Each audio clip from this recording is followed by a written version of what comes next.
တဲ့အိမ်ကကြောင်ကတဲ့ကိုသူတို့ရဲ့သခင်လို့သဘောမထားဘူးဆိုတာသင်သိရင်အံ့ဩသွားမလားဟုတ်ပါတယ်ကြောင်တွေကကိုယ်သူတို့ရဲ့သခင်လို့သဘောမထားဘူးဆိုတာကိုသူတို့ရဲ့အပြုအမူတွေကိုကြည့်ပြီးတော့သိနိုင်ပါတယ်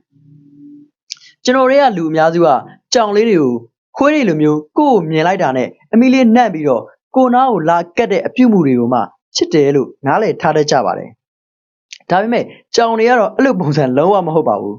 တခါတလေကိုယ်ကိုမကြည့်ကျင်တယ်လို့မျိုးကြီးဂယုမဆိုင်တယ်လို့မျိုးဘာတိဘာသာနဲ့သူတို့ဘာလို့သူတို့တယောက်တည်းနေတတ်ကြပါတယ်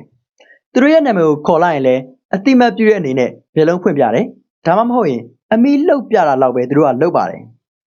ခေါ်တဲ့သခင်စီကိုများသောအားဖြင့်လုံးဝလာလေးမရှိပါဘူးတခါတလေဆိုရင်ကိုယ့်ရဲ့အပေါ်တောင်မှတက်အိမ်နေတတ်ပါသေးတယ်အဲ့ဒီလိုသူတို့ရဲ့ခက်ချစ်ချီနေတတ်တဲ့အပြုအမူတွေကြောင့်မလို့ကျွန်တော်တို့ရဲ့စိတ်ထဲမှာမေးခွန်းတစ်ခုရောက်လာပါတယ်ဒီကောင်ငါ့ကိုသခင်လို့မတတ်မှတ်ဘူးထင်တယ်ဆိုပြီးတော့ပါတကယ်တော့အဖေကကြောင်တွေကလူတွေပေါ်ခက်ချစ်ချီနေတတ်တာမျိုးမဟုတ်ပါဘူးကျွန်တော်တို့နဲ့ကြောင်တွေရဲ့ဂျားတွေကဆက်ဆံရေးကိုနားလဲတဲ့ပုံစံချင်းမတူညီတာပါ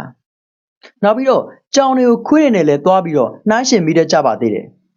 စဉ်းစားကြည့်မယ်ဆိုရင်ခွေးတွေဆိုတာကအုပ်စုလိုက်နေတတ်တဲ့တတ္တဝါတွေသူတို့အတွက်တော့ခေါင်းဆောင်တယောက်ကမဖြစ်မနေလိုကိုလိုအပ်ပါတယ်အဲ့ဒါကြောင့်သူတို့ကကိုယ့်ကိုသူတို့ရဲ့အပေါ်စီကနေထိန်းချုပ်ပြီးတော့အမိန်ပေးမဲ့သူသူတို့ရဲ့သခင်ဆိုပြီးတော့ကျွန်တော်တို့မြင်တတ်ကြပါတယ်ဒါပေမဲ့ကြောင်တွေကြပြန်တော့သူတို့ကအုပ်စုဖွဲ့ပြီးတော့နေလေးမရှိပါဘူးသူတို့ကတကောင်နဲ့အမဲလိုက်တတ်တဲ့တရားမျိုးတွေပါသူတို့ရဲ့ဘဝမှာအမိန်ပေးတဲ့သူမလိုအပ်ပါဘူးအဲ့ဒါကြောင့်မလို့သူတို့ရဲ့အမြင်မှာကျွန်တော်တို့ကသခင်ဆိုတဲ့အတိတ်ပဲမတက်ရောက်ပါဘူးသူတို့နဲ့အတူတူနေနေတဲ့သူတို့ရဲ့တငယ်ချင်းသူတို့ရဲ့မိတ်ဆွေပဲဖြစ်ပါတယ်ဒါပေမဲ့အဲ့ဒီလိုသူတို့ရဲ့သခင်လို့မယူဆလို့ဆိုပြီးတော့ကြောင်တွေကကိုယ့်ကိုမချစ်ဘူးလား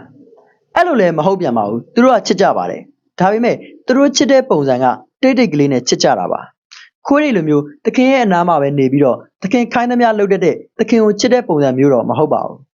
ကျွန်တော်တို့ညဘက်အိတ်နေတဲ့အချိန်မျိုးတွေမှာသူတို့ကတိတ်တိတ်ကလေးကိုယ့်ရဲ့ဘေးနားကိုလာပြီးတော့အိတ်သွားတတ်ပါတယ်ကိုထိုင်နေတဲ့အချိန်မျိုးတွေဆိုရင်လည်းကိုယ့်ရဲ့ခြေထောက်ကိုလာပြီးတော့သူတို့ရဲ့ခေါင်းလေးနဲ့တိုးရက်ကြပါတယ်ကိုယ့်ကိုကြည့်ပြီးတော့သူတို့ရဲ့မျက်လုံးကိုလည်းတဖြည်းဖြည်းနဲ့ပိတ်ပြတတ်ကြပါတယ်အဲ့ဒီအမူအရာတွေကဘာပြောလဲဆိုတော့ကျွန်တော်တို့ကိုယုံကြည်တယ်ကျွန်တော်တို့ရဲ့အနားမှာနေရတာလုံခြုံမှုရှိတယ်ဆိုပြီးတော့ကျွန်တော်တို့ပြောပြနေတာပါဒါပေမဲ့တခုရှိတာကသူတို့ကအမိန်နားထောင်မှုမဟုတ်ပါဘူး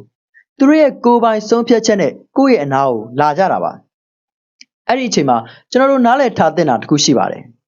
ကြောင်တကောင်အတွက်ကျွန်တော်တို့ကသခင်လုံးဝမဟုတ်ပါဘူးဒါပေမဲ့သူတို့ရွေးချယ်ထားတဲ့သူတယောက်ဖြစ်နိုင်ပါတယ်ကြောင်တွေကကိုယ့်ကိုလိုအပ်လို့အနားလာကတ်တာမျိုးမဟုတ်ပါဘူးကိုယ့်ရဲ့အနားမှာနေခြင်းလို့ကိုယ့်ကိုရွေးချယ်လိုက်တာပါအဲ့ဒါကအမိတ်သစ္စာတရားနဲ့အလုပ်လုပ်ရတဲ့သဘောမျိုးထက်ပိုပြီးတော့တောင်မှနှက်ဆိုင်ပါတယ်အဆုံးသတ်ပြောရမယ်ဆိုရင်ကြောင်တွေကကိုယ့်ကိုသခင်လို့မထင်ကြပါဘူးဒါပေမဲ့သူတို့ရဲ့ဘဝထဲမှာကျွန်တော်တို့ကိုနေရာတစ်ခုပေးဖို့ကျွန်တော်တို့ကိုရွေးချယ်ထားတဲ့သူဖြစ်နေတတ်ပါတယ်